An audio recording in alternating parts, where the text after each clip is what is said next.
Hi hello ನಮಸ್ತೆ ಎಲ್ಲರಿಗೂ S P S media ಚಾನಲಿನ ಮತ್ತೊಂದು ವಿಡಿಯೋಗೆ ಸ್ವಾಗತ ಸುಸ್ವಾಗತ. ಸ್ನೇಹಿತರೆ, ಎಲ್ಲರೂ ಹೇಗಿದ್ದೀರಾ? ಎಲ್ಲರೂ ಚೆನ್ನಾಗಿದ್ದೀರಾ ಅಂದ್ಕೊಂಡಿದ್ದೀನಿ. ಹೋಪ್ ನಾನು ಕೂಡ ತುಂಬಾ ಚೆನ್ನಾಗಿದ್ದೀನಿ. ಎಲ್ಲರೂ ಚೆನ್ನಾಗಿದ್ದೀರಾ ಅಂದ್ಕೊಂಡು ಭಾವಿಸ್ಕೊಂಡು ಇವತ್ತಿನ ಒಂದು ವಿಡಿಯೋನ ಶುರು ಮಾಡಿಬಿಡೋಣ.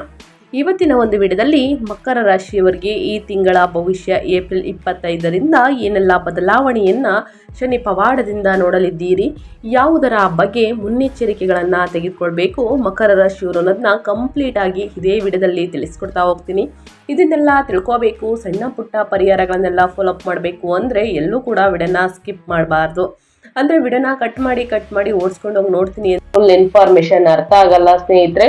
ಸೊ ಹಾಗಾಗಿ ಎಲ್ಲ ವಿಡಿಯೋದಲ್ಲೂ ತಿಳಿಸ್ತಾ ಇರ್ತೀನಿ. ಮೊದಲಿಂದ ಕೊನೆ ತನಕ ವಿಡಿಯೋದಲ್ಲಿ ಒಳ್ಳೆ ಮಾಹಿತಿ ಸಿಕ್ಕಿದ್ದಲ್ಲಿ ತಪ್ಪದೆ ವಿಡಿಯೋಗೊಂದು ಲೈಕ್ ಕೊಟ್ಟು ಇನ್ನೂ ನನ್ನ ಚಾನಲ್ನ ಸಬ್ಸ್ಕ್ರೈಬ್ ಮಾಡ್ಕೊಳ್ಳೋದನ್ನೇ ನೋಡ್ತಿದ್ರೆ ದಯವಿಟ್ಟು ಎಸ್ ಪಿ ಎಸ್ ಮೀಡಿಯಾಗೆ ಸಬ್ಸ್ಕ್ರೈಬ್ ಆಗಿ ನಿಮ್ಮ ಅಭಿಪ್ರಾಯಗಳನ್ನು ಕಮೆಂಟ್ ಬಾಕ್ಸಲ್ಲಿ ತಿಳಿಸಬಹುದು.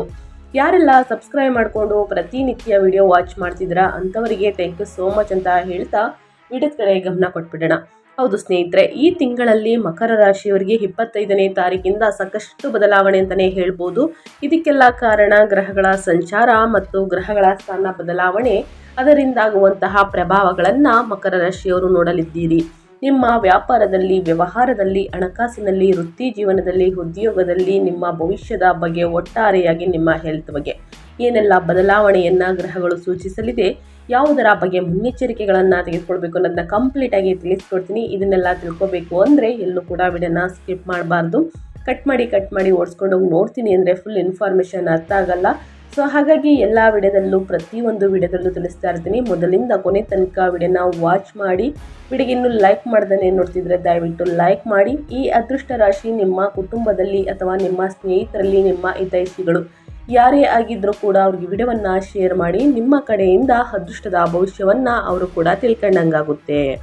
ಓಕೆ ಸ್ನೇಹಿತರೆ, ಈ ತಿಂಗಳಲ್ಲಿ ಗ್ರಹಗಳ ಸಂಚಾರ ಹೇಗಿರಲಿದೆ ಮಕರ ರಾಶಿಯವರಿಗೆ ಅಂದರೆ, ಪ್ರಮುಖ ಗ್ರಹಗಳ ಸಂಚಾರ ಶನಿ ಮತ್ತು 2ನೇ ಮನೆಯ ಅಧಿಪತಿಯಾಗಿರುವಂತಹ ಲಗ್ನಾಧಿಪತಿಯಾದಂತಹ ಶನಿ 3ನೇ ಮನೆಯಲ್ಲಿ ಮೀನದಲ್ಲಿ ಸಂಚಾರವನ್ನು ಮಾಡುತ್ತಿದೆ.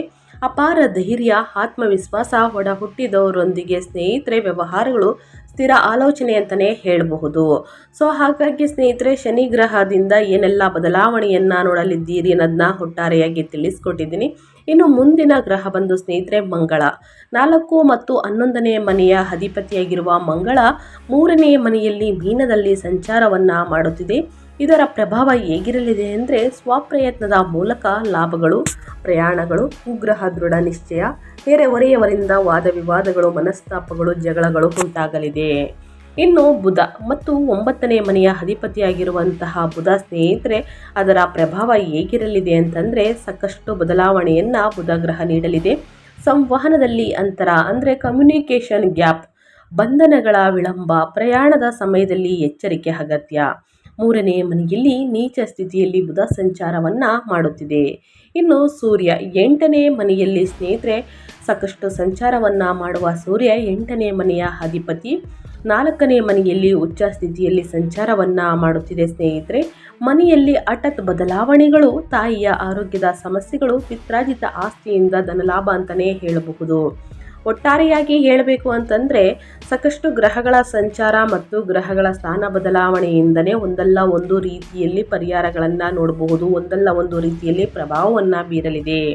ಇನ್ನು ಶುಕ್ರ 5 ಮತ್ತು 10ನೇ ಮನೆಯ ಅಧಿಪತಿಯಾಗಿರುವಂತಹ ಯೋಗಕಾರಕ ಶುಕ್ರ 5ನೇ ಮನೆಯಲ್ಲಿ ಸ್ವಕ್ಷೇತ್ರದಲ್ಲಿ ಏಪ್ರಿಲ್ ದ್ವಿತೀಯಾರ್ಧದಲ್ಲಿಂದ ಕೊನೆಯ ದಿನಗಳಲ್ಲಿ ಸಂಚಾರವನ್ನು ಮಾಡುತ್ತಿದೆ.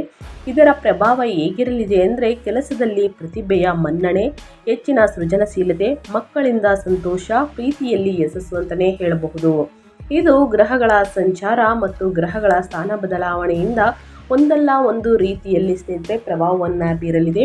ಇನ್ನು ಒಟ್ಟಾರೆಯಾಗಿ ಈ ತಿಂಗಳ ಕೊನೆಯ ದಿನಗಳಲ್ಲಿ ಏನೆಲ್ಲ ಬದಲಾವಣೆಯನ್ನು ಗ್ರಹಗಳು ಸೂಚಿಸಲಿದೆ ಅಂದರೆ, ಪರಾಕ್ರಮ ಮತ್ತು ಹಠಾತ್ ಬೆಳವಣಿಗೆ 2026 ಏಪ್ರಿಲ್ ಕೊನೆಯ ದಿನಗಳಲ್ಲಿ ಮಕರ ರಾಶಿಯವರ ಜೀವನದಲ್ಲಿ ಧೈರ್ಯ ಮತ್ತು ಸಾಧನೆಯ ಆಳವಾದ ಸಂಕೇತವಾಗಿ ನಿಲ್ಲುತ್ತದೆ.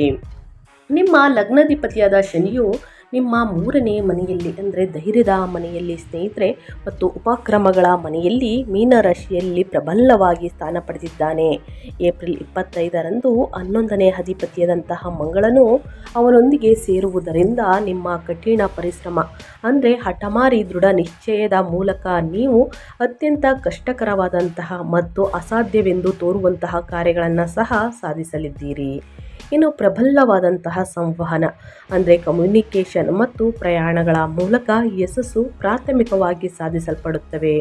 ಅದಾಗೋ ತಿಂಗಳ ದ್ವಿತೀಯಾರ್ಧದಲ್ಲಿ ಸ್ನೇಹಿತರೆ ಅಂದರೆ ಮಧ್ಯಭಾಗದ ನಂತರ ಸ್ವಲ್ಪ ಪ್ರಕ್ಷುಬ್ಧತೆ ಇರುತ್ತದೆ. ಏಪ್ರಿಲ್ 24ರ ನಂತರ 8ನೇ ಅಧಿಪತಿಯಾದಂತಹ ಸೂರ್ಯನು 4ನೇ ಮನೆಯಲ್ಲಿ ಸ್ನೇಹಿತರೆ ಸಂಚಾರವನ್ನು ಮಾಡುತ್ತಿದೆ. ಇದು ಗೃಹ ಶಾಂತಿಯ ಮನೆ ಅಂತಲೇ ಹೇಳ್ಬೋದು. ಉಚ್ಚ ಸ್ಥಿತಿಯನ್ನು ತಲುಪುತ್ತಾನೆ. ಇದು ಮನೆಯಲ್ಲಿ ಸ್ವಲ್ಪ ಅಶಾಂತಿಯನ್ನು ತರಬಹುದು ಮತ್ತು ನಿಮ್ಮ ತಾಯಿಯ ಆರೋಗ್ಯದ ಕಡೆಗೆ ಗಮನ ಹರಿಸಬೇಕಾದಂತಹ ಅಗತ್ಯವಿರುತ್ತದೆ. ಏಪ್ರಿಲ್ 29ರಂದು ನಿಮ್ಮ ಯೋಗಕಾರಕ ಶುಕ್ರನು ತನ್ನ ಸ್ವಂತ ಅಂದರೆ 5ನೇ ಮನೆಯನ್ನು ಪ್ರವೇಶಿಸಿದ ತಕ್ಷಣ ಈ ಎಲ್ಲ ಆತಂಕಗಳು ಮಾಯವಾಗುತ್ತವೆ. ನಿಮ್ಮ ವೃತ್ತಿ, ಸೃಜನಶೀಲ ಕೌಶಲ್ಯಗಳು ಮತ್ತು ವೈಯಕ್ತಿಕ ಜೀವನವನ್ನು ನಂಬಲಾಗದಷ್ಟು ಸುಂದರವಾದ ಹಾದಿಗೆ ತಿರುಗಿಸುತ್ತವೆ ಅಂತಲೇ ಹೇಳಬಹುದು. ಇದು ಗ್ರಹಗಳ ಸಂಚಾರ ಮತ್ತು ಗ್ರಹಗಳ ಸ್ಥಾನ ಬದಲಾವಣೆಯಿಂದ ಒಂದಲ್ಲ ಒಂದು ರೀತಿಯಲ್ಲಿ ಒಟ್ಟಾರೆಯಾಗಿ ಏನೆಲ್ಲ ಭವಿಷ್ಯವನ್ನು ನೋಡಲಿದ್ದೀರಿ ಅಂತ ಕಂಪ್ಲೀಟಾಗಿ ತಿಳಿಸ್ಕೊಟ್ಟಿದ್ದೀನಿ ಮಕರ ರಾಶಿಯವರಿಗೆ. ಇನ್ನು ವ್ಯಾಪಾರ ಮತ್ತು ಸ್ವಯಂ ಉದ್ಯೋಗದ ಬಗ್ಗೆ ಹೇಳೋದಾದರೆ, ವ್ಯಾಪಾರ ಮಾಲೀಕರಿಗೆ ಈ ತಿಂಗಳು ಲೆಕ್ಕಾಚಾರದ ಅಪಾಯಗಳು ಮತ್ತು ಘನಲಾಭಗಳು ಮಿಶ್ರಣವನ್ನು ತರುತ್ತದೆ. 3ನೇ ಮನೆಯಲ್ಲಿ ಮಂಗಳ ಮತ್ತು ಶನಿಯ ಸಂಚಾರವು ವ್ಯಾಪಾರ ವಿಸ್ತರಣೆಗಾಗಿ ನೀವು ಕೈಗೊಳ್ಳುವ ಪ್ರಯಾಣಗಳು ಹೆಚ್ಚು ಫಲಪ್ರದವಾಗುವುದನ್ನು ಖಚಿತಪಡಿಸುತ್ತದೆ. ನೀವು ಹೊಸ ತಂತ್ರಗಳೊಂದಿಗೆ ಧೈರ್ಯದಿಂದ ಪ್ರಯೋಗವನ್ನು ಮಾಡುತ್ತೀರಿ.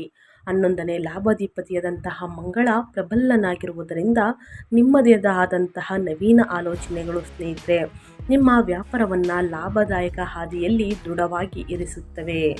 ಅದಾಗೋ 9ನೇ ಅಧಿಪತಿಯಾದಂತಹ ಬುಧನು ಏಪ್ರಿಲ್ ದ್ವಿತೀಯಾರ್ಧದಿಂದ ನೀಚ ಸ್ಥಿತಿಯಲ್ಲಿ ಇರುವುದರಿಂದ ಒಪ್ಪಂದಗಳನ್ನು ಅಂತಿಮಗೊಳಿಸುವಾಗ ಯಾವುದೇ ಸಂವಹನ ಅಂತರ ಇಲ್ಲದಿರುವುದನ್ನು ನೀವು ಖಚಿತಪಡಿಸಿಕೊಳ್ಬೇಕು.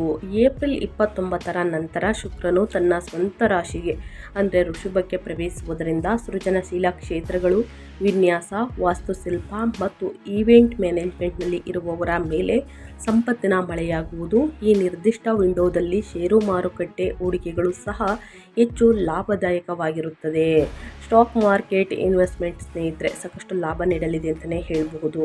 ಇನ್ನು ಹಣಕಾಸಿನ ಬಗ್ಗೆ ಹೇಳೋದಾದರೆ ಮಕರ ರಾಶಿಯವರು ಯಾವುದರ ಬಗ್ಗೆ ಎಚ್ಚರಿಕೆ ವಹಿಸಬೇಕು, ಏನೆಲ್ಲ ಅದೃಷ್ಟದ ಫಲಗಳನ್ನು ಗಳಿಸಲಿದ್ದೀರಿ ಅಂತ ನೋಡೋದಾದರೆ, ನಿಮ್ಮ 2ನೇ ಧನಸ್ಥಾನದಲ್ಲಿ ಕುಂಭರಾಶಿಯಲ್ಲಿ ರಾಹುವಿನ ಸಂಚಾರವು ಈ ತಿಂಗಳು ಅನಿರೀಕ್ಷಿತ ಖರ್ಚುಗಳನ್ನು ತರುತ್ತದೆ.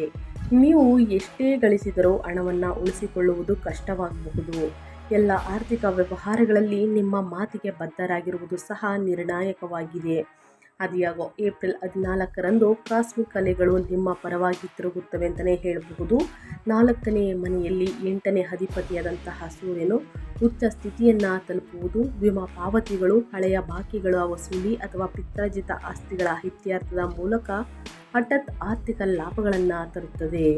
ಮನೆ ಅಥವಾ ವಾಹನವನ್ನು ಮಾರಾಟ ಮಾಡುವುದರಿಂದ ಉತ್ತಮ ಲಾಭ ಸಿಗುತ್ತದೆ.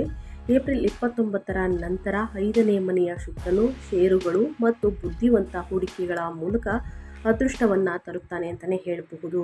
ಮನೆಗೆ ಬೇಕಾಗಿರುವಂತಹ ಚಿನ್ನಾಭರಣ ವಸ್ತುಗಳು, ಗೃಹೋಪಯೋಗಿ ವಸ್ತುಗಳನ್ನು ಖರೀದಿ ಮಾಡುವುದಕ್ಕೆ ಮುಂದಾಗಲಿದ್ದೀರಿ ಸ್ನೇಹಿತರೆ. ಆ ಯೋಗ ಕೂಡ ಇದೆ ಅಂತಲೇ ಹೇಳ್ಬೋದು. ಆಸ್ತಿ, ಪ್ರಾಪರ್ಟಿ, ಮನೆಯನ್ನು ಖರೀದಿ ಮಾಡುವಂತಹ ಯೋಗ ಇದೆ. ಮುಂದಿನ ದಿನಗಳಲ್ಲಿ ಅದನ್ನು ಕೂಡ ಖರೀದಿ ಮಾಡುವಂತಹ ಯೋಗದಿಂದ ಸ್ನೇಹಿತರೆ ಸಾಕಷ್ಟು ಅದೃಷ್ಟ ನಿಮ್ಮ ಪರವಾಗಿ ಇರಲಿದೆ ಅಂತಲೇ ಹೇಳ್ಬೋದು ಹಣಕಾಸಿನ ವಿಚಾರದಲ್ಲಿ. ಇನ್ನು ಮುಂದಿನದಾಗಿ ಹೇಳೋದಾದರೆ ಉದ್ಯೋಗ ಮತ್ತು ವೃತ್ತಿಯ ಬಗ್ಗೆ.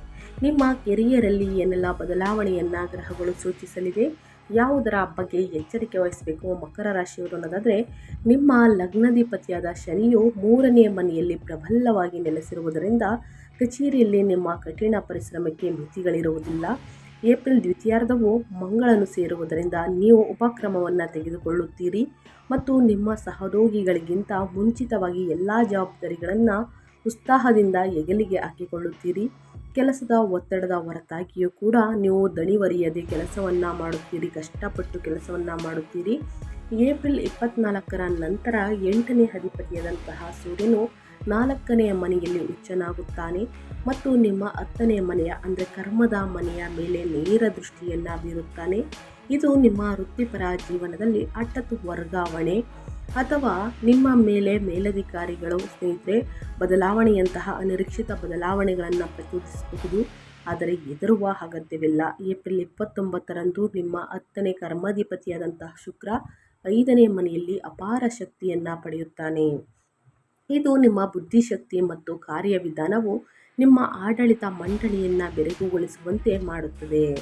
ನಿಮಗೆ ನ್ಯಾಯಯುತವಾಗಿ ಸಲ್ಲಬೇಕಾದಂತಹ ಬಡ್ತಿಯು ಗೌರವಾನ್ವಿತವಾಗಿ ನಿಮ್ಮ ಬಳಿಗೆ ಬರುತ್ತದೆ ಅಂತಲೇ ಹೇಳಬಹುದು. ಒಟ್ಟಾರೆಯಾಗಿ ಹೇಳಬೇಕು ಅಂದರೆ ಹಣಕಾಸಿನಲ್ಲಿ, ವ್ಯಾಪಾರ ವ್ಯವಹಾರದಲ್ಲಿ, ನಿಮ್ಮ ವೃತ್ತಿಯಲ್ಲಿ ಏನೆಲ್ಲ ಬದಲಾವಣೆಯನ್ನು ಗ್ರಹಗಳು ಸೂಚಿಸಲಿದೆ, ಯಾವುದರ ಬಗ್ಗೆ ಎಚ್ಚರಿಕೆ ವಹಿಸಬೇಕು, ಮಕರ ರಾಶಿಯವರು ಅಂತ ಕಂಪ್ಲೀಟಾಗಿ ತಿಳಿಸ್ಕೊಟ್ಟಿದ್ದೀನಿ. ಇನ್ನು ಮುಖ್ಯವಾಗಿ ನಿಮ್ಮ ಹೆಲ್ತ್ ಬಗ್ಗೆ, ನಿಮ್ಮ ಆರೋಗ್ಯದ ಬಗ್ಗೆ ಹೇಳೋದಿದ್ರೆ ಮತ್ತು ಯೋಗಕ್ಷೇಮದ ಬಗ್ಗೆ ಹೇಳೋದಿದ್ರೆ ಏನೆಲ್ಲ ಬದಲಾವಣೆಯನ್ನು ಗ್ರಹಗಳು ಸೂಚಿಸಲಿದೆ, ಯಾವುದರ ಬಗ್ಗೆ ಎಚ್ಚರಿಕೆ ವಹಿಸಬೇಕು ಅಂದರೆ ನಿಮ್ಮ ಲಗ್ನಾಧಿಪತಿಯಾದ ಶನಿಯು 3ನೇ ಮನೆಯಲ್ಲಿ ಬಲವಾಗಿ ನೆಲೆಸಿರುವುದರಿಂದ ನೀವು ಸ್ವಾಭಾವಿಕವಾಗಿ ಅತ್ಯುತ್ತಮ ರೋಗ ನಿರೋಧಕ ಶಕ್ತಿ ಮತ್ತು ದೈಹಿಕ ದೃಢತೆಯನ್ನು ಆನಂದಿಸಿದಿರಿ.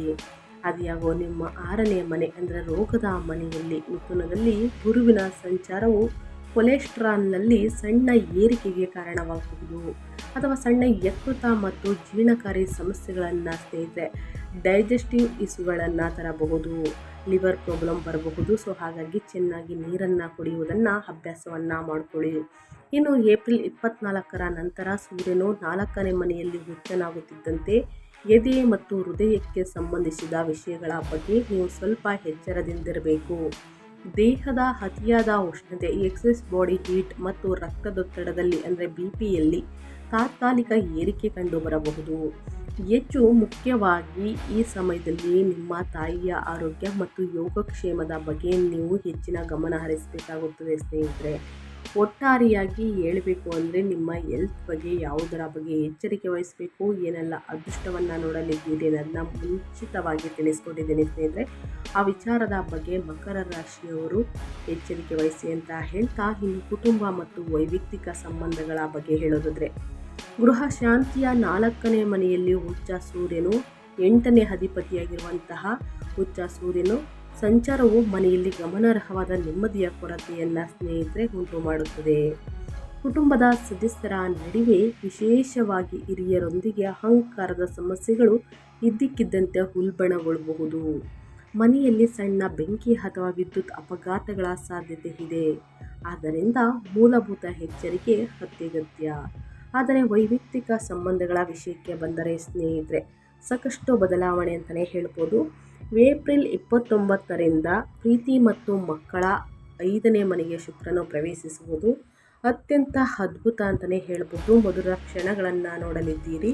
ಯಾಕಂದರೆ ಸಾಕಷ್ಟು ಕುಟುಂಬದಲ್ಲಿ ಬದಲಾವಣೆಗಳನ್ನು ನೋಡಿರಬಹುದು. ಈ ಅವಧಿಯಲ್ಲಿ ಪ್ರಣಯಭರಿತ ರೊಮ್ಯಾನ್ಸ್ ಕೂಡ ಈ ಅವಧಿಯನ್ನು ಪ್ರಾರಂಭಿಸುತ್ತದೆ.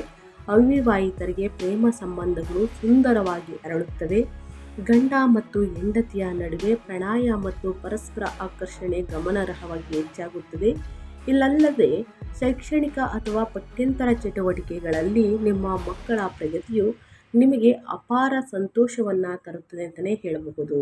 ಸ್ನೇಹಿತರೆ, ಕುಟುಂಬದಲ್ಲಿ ಏನೆಲ್ಲ ಬದಲಾವಣೆಗಳನ್ನು ಗ್ರಹಗಳು ಸೂಚಿಸಲಿದೆ, ಯಾವುದರ ಬಗ್ಗೆ ಮಕರ ರಾಶಿಯವರು ಎಚ್ಚರಿಕೆ ವಹಿಸಬೇಕು ಅನ್ನೋದನ್ನ ಕಂಪ್ಲೀಟಾಗಿ ತಿಳಿಸ್ಕೊಟ್ಟಿದ್ದೀನಿ. ಏನೇ ಡೌಟ್ಸ್ ಇದ್ರೂ ಕೂಡ ಕಮೆಂಟ್ ಮಾಡಿ, ಆನ್ಸರ್ ಖಂಡಿತವಾಗಿಯೂ ಮಾಡ್ತೀನಿ ಅಂತ ಹೇಳ್ತಾ, ಇನ್ನು ಶಿಕ್ಷಣ ಮತ್ತು ವಿದ್ಯಾರ್ಥಿಗಳ ಬಗ್ಗೆ ಹೇಳೋದಾದರೆ ಏನೆಲ್ಲ ಬದಲಾವಣೆಯನ್ನು ನೋಡಲಿದ್ದೀರಿ ಅನ್ನೋದಾದರೆ, ಶಿಕ್ಷಣದ ಕಾರಕನಾದಂತಹ ಬುಧನು ನೀಚನಾಗಿರುವುದರಿಂದ ಸ್ನೇಹಿತರೆ ವಿದ್ಯಾರ್ಥಿಗಳು ಏಪ್ರಿಲ್ ದ್ವಿತೀಯಾರ್ಧದಲ್ಲಿ ನಿರಾಶಾದಾಯಕವಾದ ಏಕಾಗ್ರತೆಯ ಕೊರತೆಯನ್ನು ಅನುಭವಿಸುತ್ತಾರೆ. ಅದಕ್ಕೂ ಏಪ್ರಿಲ್ 29ರಂದು ಶಕ್ತಿಯ ನಾಟಕೀಯವಾಗಿ ಬದಲಾಗುತ್ತದೆ. ನಿಮ್ಮ 5ನೇ ಅಂದರೆ ವಿದ್ಯಾಧಿಪತಿಯಾದಂಥ ಶುಕ್ರ ತನ್ನ ಸ್ವಂತ ಮನೆಯನ್ನು ಪ್ರವೇಶಿಸುತ್ತಿದ್ದಂತೆ ವಿದ್ಯಾರ್ಥಿಗಳ ಗ್ರಹಣ ಶಕ್ತಿ ಮತ್ತು ಗಮನವು ಗಮನಾರ್ಹವಾಗಿ ಹೆಚ್ಚಾಗಬಹುದು. ಕಲೆ, ಸೃಜನಶೀಲ ವಿಷಯಗಳು, ವಿನ್ಯಾಸ ಅಥವಾ ಫ್ಯಾಷನನ್ನು ಅನುಸರಿಸುವಂತಹ ವಿದ್ಯಾರ್ಥಿಗಳಿಗೆ ಇದು ಸುವರ್ಣ ಯುಗವಾಗಿದೆ. ಇನ್ನು ಸ್ಪರ್ಧಾತ್ಮಕ ಪರೀಕ್ಷೆಗಳಿಗೆ ತಯಾರಿಯನ್ನು ನಡೆಸುತ್ತಿರುವವರು ತಮ್ಮ ಸಂವಹನ ಮತ್ತು ಬರವಣಿಗೆ ಕೌಶಲ್ಯಗಳಲ್ಲಿ ಗಮನಾರ್ಹ ಸುಧಾರಣೆಯನ್ನು ಗಮನಿಸುತ್ತೀರಿ. ಏನೇ ಇರಲಿ ಸ್ನೇಹಿತರೆ, ಇಂದಿನ ದಿನ ನಾವು ಎಷ್ಟು ಕಷ್ಟಪಟ್ಟು ಹದ್ದಿನದ ಕಡೆ ಗಮನ ಕೊಡ್ತೀವಿ, ಅಷ್ಟೇ ಮುಂದಿನ ದಿನಗಳಲ್ಲಿ ಅದೃಷ್ಟದ ಫಲಗಳನ್ನು ನೋಡಲಿದ್ದೀವಿ ಅಂತಲೇ ಹೇಳ್ಬೋದು. ಅದು ವಿದ್ಯಾಭ್ಯಾಸದಲ್ಲಾಗಲಿ, ವ್ಯಾಪಾರ ವ್ಯವಹಾರದಲ್ಲಾಗಲಿ ಅಭಿವೃದ್ಧಿಯನ್ನು ಹೊಂದಲಿದ್ದೀರಿ. ಸೊ ಹಾಗಾಗಿ ಒಂದು ವೇಳಾಪಟ್ಟಿಯನ್ನು ರಚಿಸಿ ಸರಿಯಾದ ಸಮಯಕ್ಕೆ ಕೂತು ಅಧ್ಯಯನವನ್ನು ಮಾಡಿ. ಸಾಮಾನ್ಯ ವಿದ್ಯಾರ್ಥಿಗಳು ಅಂದರೆ 1ರಿಂದ 10ನೇ ತರಗತಿಯ ವಿದ್ಯಾರ್ಥಿಗಳು ಕಷ್ಟಪಟ್ಟು ಅಧ್ಯಯನದ ಕಡೆ ಗಮನ ಕೊಟ್ಟಿದ್ದಲ್ಲಿ ಉನ್ನತ ಫಲಿತಾಂಶವನ್ನು ಖಂಡಿತವಾಗಿಯೂ ಗಳಿಸಲಿದ್ದೀರಿ ಅಂತ ಹೇಳ್ತಾ, ಈ ತಿಂಗಳಲ್ಲಿ ಅನುಸರಿಸಬೇಕಾದ ಜ್ಯೋತಿಷ್ಯದ ಪರಿಹಾರಗಳನ್ನು ತಿಳಿಸ್ಕೊಡ್ತೀನಿ. ತಪ್ಪದೇ ಈ ಪರಿಹಾರಗಳನ್ನು ಅನುಸರಿಸುವುದರಿಂದ ಕಷ್ಟಗಳು, ಸಮಸ್ಯೆಗಳು ಕ್ರಮೇಣವಾಗಿ ಕಡಿಮೆಯಾಗಲಿದೆ. ಸ್ನೇಹಿತರೆ, ಶನಿವಾರದಂದು ಶನಿ ದೇವರಿಗೆ ಅಂದರೆ 4ನೇ ಮನೆಯಲ್ಲಿ ಸೂರ್ಯನ ಶಾಖ ಸಂಬಂಧಿತ ಪರಿಣಾಮಗಳನ್ನು ಕಡಿಮೆ ಮಾಡಲು ಮಕರ ರಾಶಿಯವರು ನಿಮ್ಮ ಕುಟುಂಬದಲ್ಲಿ ಸಂಪೂರ್ಣ ಶಾಂತಿಯನ್ನು ಸ್ಥಾಪಿಸಲು ಮತ್ತು ಯೋಗಕಾರಕ ಶುಕ್ರನ ಪ್ರಬಲ ಶಕ್ತಿಯನ್ನು ಹೆಚ್ಚಿಸಲು ಈ ಪರಿಹಾರಗಳನ್ನು ಅನುಸರಿಸಿ ಖಂಡಿತವಾಗಿಯೂ ನಿಮ್ಮದು ದೊಡ್ಡ ಸಮಸ್ಯೆಯಾಗಿರಲಿ, ಚಿಕ್ಕ ಸಮಸ್ಯೆಯಾಗಿರಲಿ, ಏನೇ ಸಮಸ್ಯೆಗಳಿದ್ರೂ ಕೂಡ ಕಂಪ್ಲೀಟಾಗಿ ನಿವಾರಣೆಯಾಗಲಿದೆ ಅಂತಲೇ ಹೇಳ್ಬೋದು, ಅಥವಾ ಕ್ರಮೇಣವಾಗಿ ನಿವಾರಣೆಯಾಗಲಿದೆ ಅಂತಲೇ ಹೇಳ್ಬೋದು. ಮೊದಲನೇದಾಗಿ ಶನಿವಾರದಂದು ಕಪ್ಪು ಎಳ್ಳು, ಕಬ್ಬಿಣದ ವಸ್ತುಗಳನ್ನು ಅಂತಂದರೆ ಎಣ್ಣೆ, ತೈಲ ಇದನ್ನು ಸ್ನೇಹಿತರೆ, ಮತ್ತು ಕಬ್ಬಿಣದ ವಸ್ತುಗಳು ಛೇತ್ರಿಯಾಗಿ ಸ್ನೇಹಿತರೆ, ಚಪ್ಪಲಿ, ಏನೇ ಪ್ರತಿಯೊಂದು ಕಪ್ಪು ವಸ್ತುಗಳನ್ನು ಜೊತೆಗೆ ಕಬ್ಬಿಣದ ವಸ್ತುಗಳನ್ನು, ತೈಲಗಳನ್ನು ಸ್ನೇಹಿತರೆ, ಎಳ್ಳು ಇದನ್ನು ದಾನ ಮಾಡುವುದರಿಂದ, ಕಪ್ಪು ಬಟ್ಟೆಯನ್ನು ದಾನ ಮಾಡುವುದರಿಂದ ಕಷ್ಟಗಳು, ಸಮಸ್ಯೆಗಳು ಕ್ರಮೇಣವಾಗಿ ಕಡಿಮೆಯಾಗಲಿದೆ. ಶನಿ ದೇವರಿಗೆ ತೈಲಾಭಿಷೇಕವನ್ನು ಮಾಡಿಸಿ ಶನಿ ಸ್ತೋತ್ರವನ್ನು ಹೇಳಿ ಶನಿವಾರದಂದು ಆದಷ್ಟು ಬಡವರಿಗೆ, ನಿರ್ಗತಿಕರಿಗೆ ನಿಮ್ಮ ಕೈಯಲ್ಲಾದಷ್ಟು ಸಹಾಯವನ್ನು ಮಾಡಿ ಒಳಿತಾಗಲಿದೆ. ಇನ್ನು ಶಿವನ ಆರಾಧನೆ, 4ನೇ ಮನೆಯಲ್ಲಿ ರೂಪುಗೊಂಡ ಉಷ್ಣ ಸಂಬಂಧಿತ ದೋಷಗಳನ್ನು ತಗ್ಗಿಸಲು ಮತ್ತು ನಿಮ್ಮ ತಾಯಿಯ ಆರೋಗ್ಯವನ್ನು ರಕ್ಷಿಸಲು ಪ್ರತಿದಿನ ಶಿವ ಪಂಚಾಕ್ಷರಿ ಮಂತ್ರವನ್ನು ಪಠಿಸಿ. ಸೋಮವಾರದಂದು ಶಿವನಿಗೆ ಜಲಾಭಿಷೇಕವನ್ನು ಮಾಡಿಸಿ ಅಥವಾ ಹಾಲಿನ ಅಭಿಷೇಕವನ್ನು ಮಾಡಿಸುವುದರಿಂದ ನಿಮ್ಮ ಜೀವನದಲ್ಲಿರುವಂತಹ ಸಮಸ್ಯೆಗಳು ಕಡಿಮೆಯಾಗಲಿದೆ, ನಿಮ್ಮ ಆರೋಗ್ಯದ ಸಮಸ್ಯೆಗಳು ಕೂಡ ನಿವಾರಣೆಯಾಗಲಿದೆ. ಇನ್ನು ರಾಹು ಶಾಂತಿ, 2ನೇ ಮನೆಯಲ್ಲಿರುವ ರಾಹುವಿನಿಂದ ಉಂಟಾಗುವ ಅಡೆತಡೆಗಳು ಮತ್ತು ಕಠಿಣವಾಗಿ ಮಾತನಾಡುವುದನ್ನು ತಡೆಯಲು ಮತ್ತು ಆರ್ಥಿಕ ನಷ್ಟವನ್ನು ಸಕ್ರಿಯವಾಗಿ ತಪ್ಪಿಸಲು ನಿಯಮಿತವಾಗಿ ದುರ್ಗಾದೇವಿಯನ್ನು ಪೂಜಿಸಿ ಸ್ನೇಹಿತರೆ. ಇನ್ನು ರಾಹುವಿನ ಅಶಾಂತಿಯನ್ನು ತಡೆಯಲು ಸ್ನೇಹಿತರೆ, ನಿಮ್ಮ ಜೋಬಿನಲ್ಲಿ ಅಥವಾ ನಿಮ್ಮ ಕೈಯಲ್ಲಿ, ನಿಮ್ಮ ಬೆರಳಲ್ಲಿ ಸ್ನೇಹಿತರೆ ಬೆಳ್ಳಿಯ ಉಂಗುರವನ್ನು ಧರಿಸಿ ಖಂಡಿತವಾಗಿಯೂ ಸಮಸ್ಯೆಗಳು ನಿವಾರಣೆಯಾಗಲಿದೆ. ಇನ್ನು ದಾನ ಮತ್ತು ಧರ್ಮ, ಶುಕ್ರನ ಪ್ರಬಲ ಯೋಗಕಾರಕ ಆಶೀರ್ವಾದವನ್ನು ಸಂಪೂರ್ಣವಾಗಿ ಪಡೆಯಲು ಶುಕ್ರವಾರದಂದು ಬಡ ವಿವಾಹಿತ ಮಹಿಳೆಯರು ಅಥವಾ ಸಣ್ಣ ಮಕ್ಕಳಿಗೆ ಸಿಹಿ ತಿಂಡಿಗಳು ಅಥವಾ ಬಟ್ಟೆಗಳನ್ನು ವಿತರಿಸಿ. ಆದಷ್ಟು ಬೀದಿಲಿ ಕೂತ್ಕೊಂಡಿರ್ತೀರ ಬಡವರು, ನಿರ್ಗತಕರು ಮತ್ತು ಅಸಹಾಯಕರಿಗೆ ಸ್ನೇಹಿತರೆ ಬಟ್ಟೆ ದಾನ, ಅನ್ನದಾನವನ್ನು ಮಾಡಿ ಖಂಡಿತವಾಗಿಯೂ ನಿಮ್ಮ ಜೀವನದಲ್ಲಿರುವಂತಹ ಸಮಸ್ಯೆಗಳು ಕ್ರಮೇಣವಾಗಿ ಕಡಿಮೆಯಾಗಲಿದೆ. ಶನಿದೇವರ ಆಶೀರ್ವಾದ ನಿಮ್ಮ ಮೇಲಿರಲಿದೆ ಅಂತಲೇ ಹೇಳಬಹುದು. ಆದಷ್ಟು ಶಿಸ್ತಿನಿಂದ ಹಿರಿಯರನ್ನು ಗೌರವಿಸುವುದು, ದೊಡ್ಡವರಿಗೆ ಸ್ನೇಹಿತರೆ ನಮಸ್ಕರಿಸುವುದು ಬಹಳ ಅಂದರೆ ಬಹಳ ಮುಖ್ಯ. ಸೊ ಹಾಗಾಗಿ ಈ ಸಣ್ಣ ಪುಟ್ಟ ಪರಿಹಾರವನ್ನು ಮಾಡಿ ಅಂತ ಹೇಳ್ತಾ ನಾನು ವಿಡಿಯೋನ ಎಂಡ್ ಮಾಡ್ತಾ ಇದ್ದೀನಿ. ಇವತ್ತಿನ ಒಂದು ವಿಡಿಯೋದಲ್ಲಿ ಸಂಪೂರ್ಣ ಮಾಹಿತಿ ಸಿಕ್ಕಿದ್ದಲ್ಲಿ ಮಕರ ರಾಶಿಯವರಿಗೆ ವಿಡಿಯೋಗೆ ಇನ್ನೂ ಲೈಕ್ ಮಾಡಿಲ್ಲ ಅಂದರೆ ದಯವಿಟ್ಟು ಲೈಕ್ ಮಾಡಿ. ಇನ್ನೂ ನನ್ನ ಚಾನಲ್ನ ಸಬ್ಸ್ಕ್ರೈಬ್ ಮಾಡ್ಕೊಂಡಿಲ್ಲ ಅಂದರೆ SPS ಮೀಡಿಯಾಗೆ ಸಬ್ಸ್ಕ್ರೈಬ್ ಆಗಿ ನಿಮ್ಮ ಅಭಿಪ್ರಾಯಗಳನ್ನು ಕಮೆಂಟ್ ಬಾಕ್ಸಲ್ಲಿ ತಿಳಿಸಿ. ಯಾರೆಲ್ಲ ಸಬ್ಸ್ಕ್ರೈಬ್ ಮಾಡ್ಕೊಂಡಿದ್ದೀರಾ ಅವರಿಗೆ ಥ್ಯಾಂಕ್ ಯು ಸೋ ಮಚ್ ಅಂತ ಹೇಳ್ತಾ ಕಮೆಂಟ್ ಬಾಕ್ಸಲ್ಲಿ ಓಂ ಶಾಂ ಶನೀಶ್ವರಾಯ ನಮಃ ಅಂತ ಕಮೆಂಟ್ ಮಾಡಿ. ಶನಿದೇವರ ಅನುಗ್ರಹದಿಂದ ಏನೇ ಕಷ್ಟ, ಸಮಸ್ಯೆ, ಅಡೆತಡೆ, ಏನೇ ಪ್ರಾಬ್ಲಮ್ ಇದ್ರೂ ನಿವಾರಣೆ ಇರಲಿ ಅಂತ ಕೇಳ್ಕೊತಾ ಮಕರ ರಾಶಿಯವರಿಗೆ ಮತ್ತೊಂದು ವಿಡಿಯೋ ಜೊತೆ ಮತ್ತೊಂದು ಹೊಸ ಭವಿಷ್ಯದಲ್ಲಿ ಸಿಗ್ತೀನಿ. Thank you for watching.